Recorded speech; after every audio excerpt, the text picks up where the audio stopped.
Magandang araw mga kabayan para sa mga naghahanap ng bagong stock ng Salvame t-shirt. Ang dami kasing nag-request na dapat daw merong size ng large, tapos merong size ng XL to 2XL. Kaya ang ginawa ko, yung size natin, dalawa lang. Medium and free size. Doon sa medium, kaya niyang i-fit ang medium to large at doon naman sa free size natin ay kaya niyang i-fit ang XL hanggang 2XL. Nasa description ng Shopee natin yung pinaka-size guide. Muli kung interesado kayo, nariyan ang link sa comment section. Pabilisan na lang kasi konti lang yung na-restock ko at sobrang dami nag-o-order agad. Muli maraming salamat. Simulan na natin ang kwento.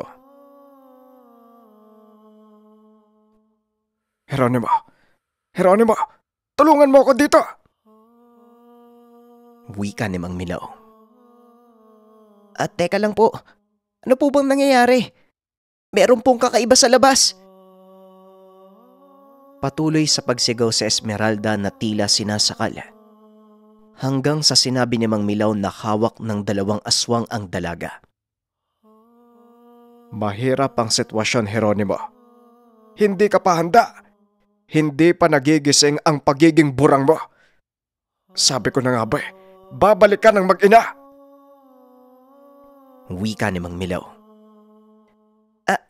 Ano po bang kailangan kong gawin? Ano po bang maitutulong ko? Tanong ni Geronimo. Iho, huwag kang magpapalata. Ipakita mong malakas ka. Alam kong naaamoy at nararamdaman ka ng dalawang aswang. At alam ko ring takot sila sa uri mo. Hoy! Kayong dalawa! Malakas talaga ang loob nyo, ano? Akala nyo yata umalis na kami dito kaya kayo umatake. Lubayan nyo ang babae bago pa may gawin sa inyo ang batang to. Kung hindi ako nagkakamali, nararamdaman nyo ang uri niya. Kapag nagalit to, hindi nyo magugustuhan ang sasapitin nyo. Wika ni Mang Milaw. Lumabas kayo dito. Huwag na kayo makialam. Malaki ang kasalanan nila sa amin. Ang tatay ng dalagang yan, pinatay ang anak ko. Kaya naghihiganti kami sa nangyari.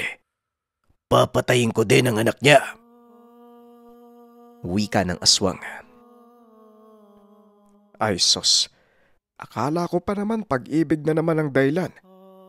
Hindi pa ba sapat yun bilang paghihiganti? Namatay ang anak mo.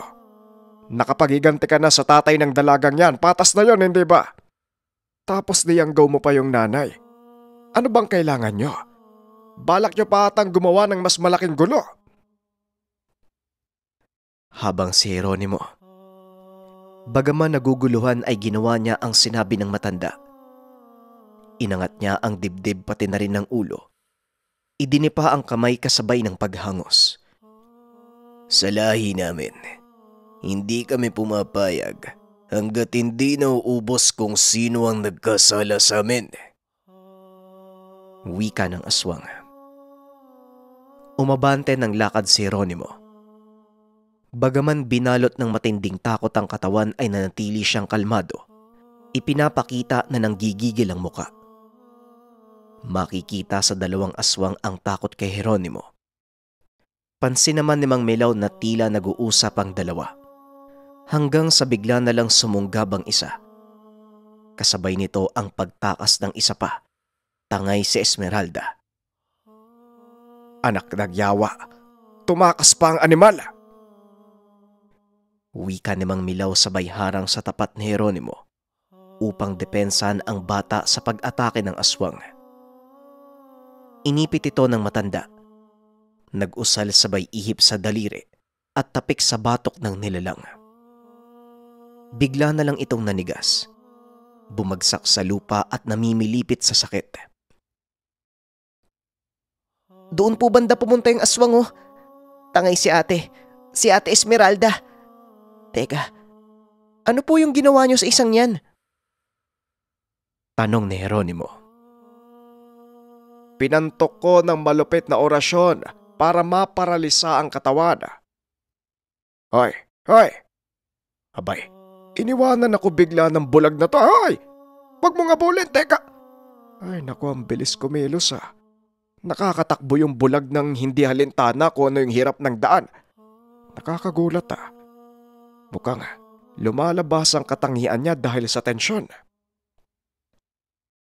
Wika ni Mang Milaw. Bukod sa likse ni Jeronimo, malayo ang agwat ng hakbang na tila lumulundag na. Ginapos naman ni Mang Milaw ang nahuling aswang. Tinanong kung saan dadali ng babae. Ang sabi nito, sa bukiran lang ng talamban at itinuro pa kung saan direksyon. Hinampas ni Mang Milaw ng kahoy ang batok ng aswang kaya hinimatay. Kinaladkad dito ng matanda papunta sa pangpang at itinali sa malaking puno. Sinundan ni Mang Milaw si Jeronimo. Pambihirang bata to. May madali namang paraan. Sinundan pa talaga. Alam na ngang matanda na ako eh. Wika ni Mang Milaw na paulit-ulit na nagdadabog. Samantala, habang sinusundan ni Jeronimo ang tumangay sa dalaga, napapansin niya sa sarili na mas lumalakas ang pang-amoy niya at pandinig. Madaling araw ng mga sandaling iyon kaya madilim pa ang lugar. Ngunit si Jeronimo, bukod sa malakas sa pang-amoy at pandinig, unti-unti niyang naaaninag ang lugar ngunit pula ang kulay. Nakikita niya ang detalye. Nararamdaman niya ang presensya ng bawat nilalang sa paligid. Maging ang mga maliliit na hayop, naririnig niya ang pagtibok ng puso. Kaluskos ng mga ito at nalalaman niya kung saang direksyon. Nakaramdam ng tuwa ang bata. Ito ang unang beses niyang masilayan ang paligid. Bagaman kulay pula, pero kahit papano ay detalyado. Dati ay sa pang-amoy lang, pandinig at pakiramdam upang matansya ang layo at lapit ng bawat lugar. Dagdag pa dyan ang pagsaglit ng pangitain na mas lalong nagbibigay ng detalye kay Jeronimo. Patuloy lang sa pagsunod si Jeronimo. May narinig pa siyang sigawan ng mga tao, kahol ng mga aso sa bawat nadadaanan. Alam niyang napapadaan doon ang aswang. Hanggang sa naabutan ito ni Jeronimo habang patawid ng ilog, kaya naman mabilis itong inunahan ng bulag sa kabilang banda. Nakikiusap po ako sa inyo. Bitawan niyo po si Ate Esmeralda. Huwag niyo po siyang idamay. Huwag kang matakot sa akin. Wala akong gagawin sa'yo. Maliban na lang kung magmamatigas ka. Wika ni Jeronimo. Ako ang makikiusap sa'yo. Pwede bang ipaubaya mo na lang sa akin to? Pwede bang huwag ka na lang makialam? Tanong ng aswang. Hindi po pwede. Huwag po kayong pangibabawan ng galit. Bata man ako pero alam kong hindi tama yung gagawin nyo. Sa mata po ng Diyos, pinagbabawal po yan. Wika ni Jeronimo. Anong alam mo sa Diyos? Halimaw ka. Wala kang puwang sa Kanya. Maging kami, kampon tayo ng dilim. Tugon ng aswang. Hindi mo alam ang kwento ng buhay ko. Hindi ka ba talaga mapapakiusapan? Ito lang ang sasabihin ko. Sa oras na mahawakan kita, magdudusa ka. Ito lamang ang naisip sabihin ng bata. Wala siyang karanasan sa pakikipaglaban. Maliban na lang sa panghihilot at alam niya sa sarili na may kakaibang lakas ang kanyang mga kamay. Subalit imbis na matakot ang aswang. Ano? Akala ko pa naman, nakakatakot ang sasabihin mo. Ngayon lang ako nakatagpo ng buranga na dampilang ng kamay ang ginagamit. Sa pagkakaalam ko, lumilipad ang burang at mabangis. Pero wala ka namang alam. Napansin ko ding bulag ka. Naalala ko, marahil ikaw ang ipinatapon ng mga babayla noon. Hindi ko alam kanina kung bakit ako kinilabutan sa'yo pero ngayon, nang malaman ko na wala kang muwang, Kayang-kaya kitang patayin. Wika ng aswang. Nakaramdam ng takot si Jeronimo dahil sa narinig. Sapagkat totoo naman ang sinabi ng aswang. Umiiral ang tapang niya dahil sa sinabi ni Mang Milaw. Magpasaganon pa man, hindi nagpatinag si Jeronimo. Lumapit siya sa aswang na papunta sa ilog. Nakipagtitigan siya mata sa aswang, na labis namang ipinagtaka ng nilalang. Teka, bulag ka, pero parang nakikita mo ko. Wika ng aswang. Hindi ba halata? Nasundan nga kita eh. Binitawan ng nilalang ang dalaga at sinunggaban si Jeronimo. Nararamdaman ng bata ang ihip ng hangin, tibok ng puso ng aswang at ang gagawin nito sa kanya. Mabilis na umilag si Jeronimo, lumundag at inipit ang leeg ng aswang. Anong ginagawa mo dyan? Sa likod ko? Gusto mo lang atang sumakay. Sana sinabi mo kanina. Wika ng aswang habang inaabot ang bata. Nagpupumiglas ang aswang. Ngunit mas lalong hinigpitan ni Jeronimo ang pagkapit sa leeg nito na nagpaatungal sa nilalang. Nagtataka ang bata sapagkat tila sobrang lakas niya. Hindi makapalag ang aswang.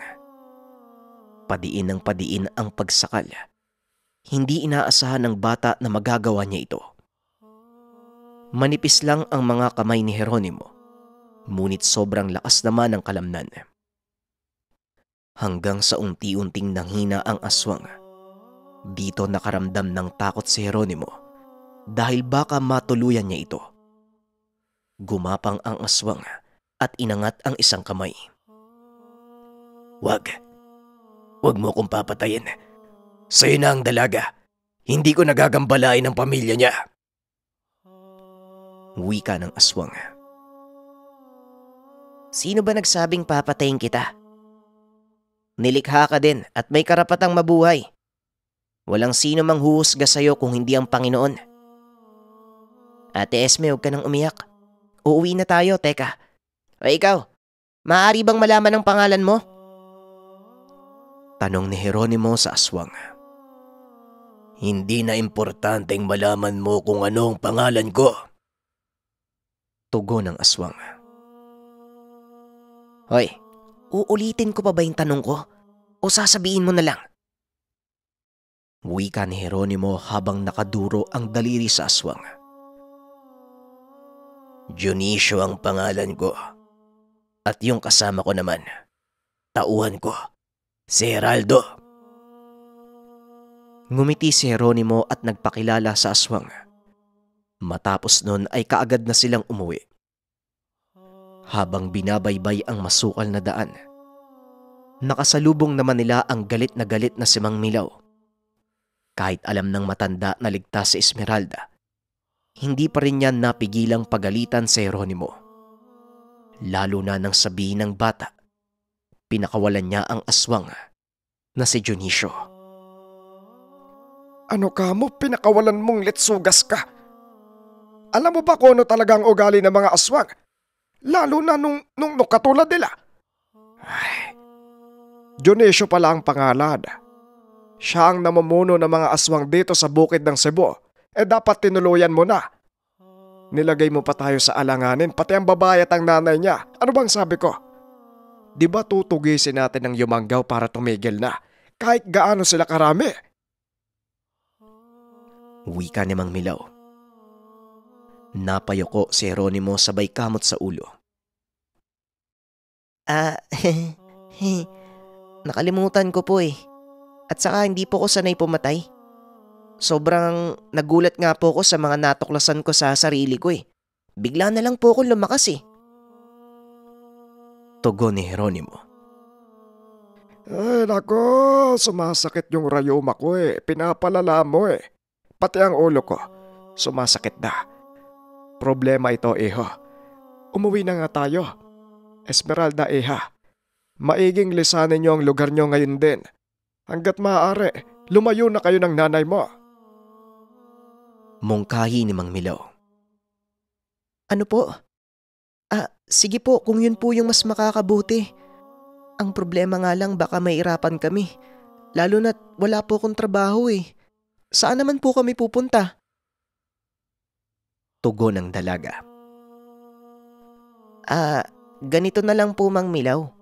Bakit po hindi na lang sila tumira sa inyo? Kasama po ng nanay niya si... Ano po bang pangalan ng nanay mo ate? Juana po ba?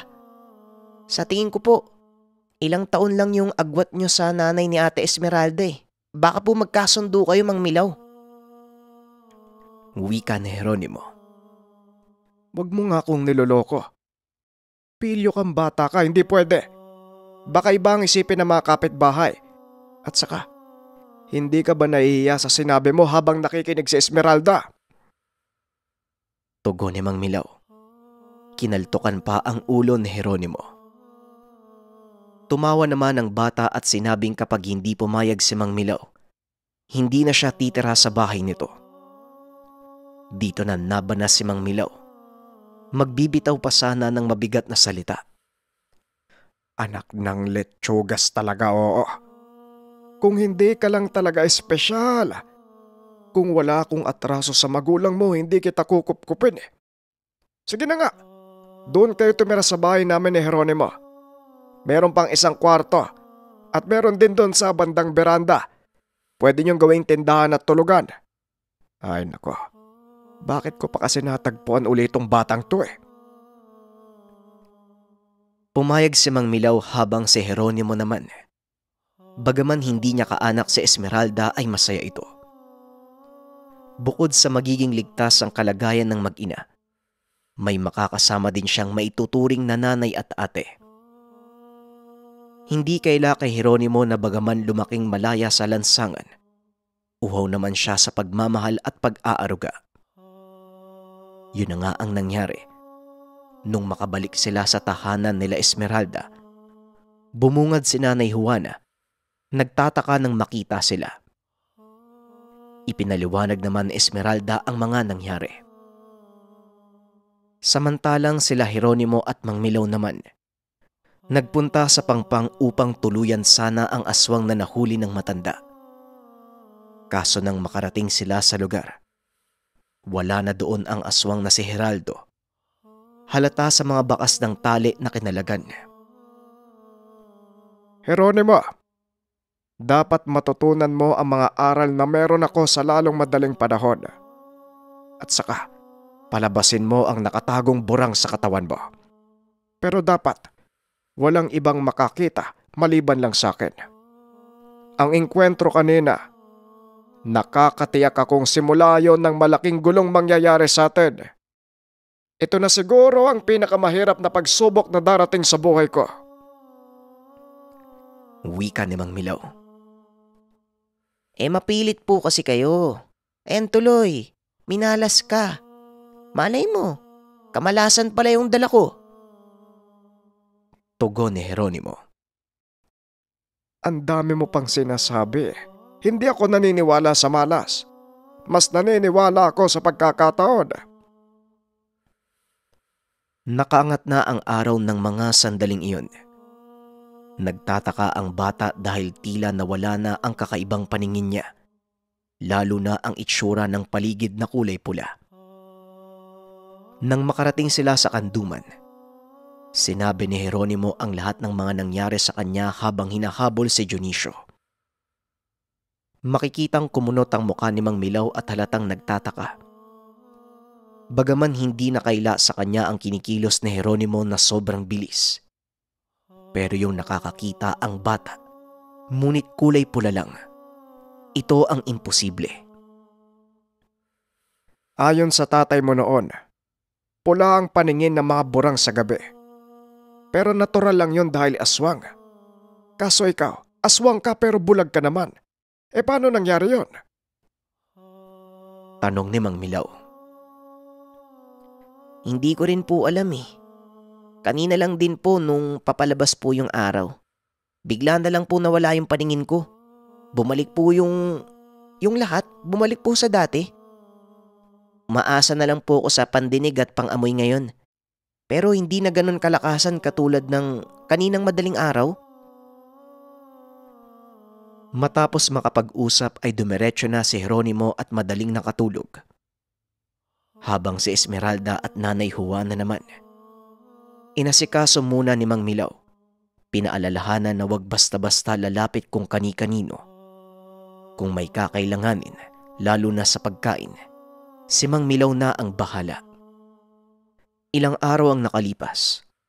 Nababagot na si Jeronimo sa loob ng tahanan, lalo na't madalas ding wala ang matanda dahil may mga pasyenteng pinupuntahan. Hindi naman siya makasama dahil kailangan niyang bantayan ng mag-ina.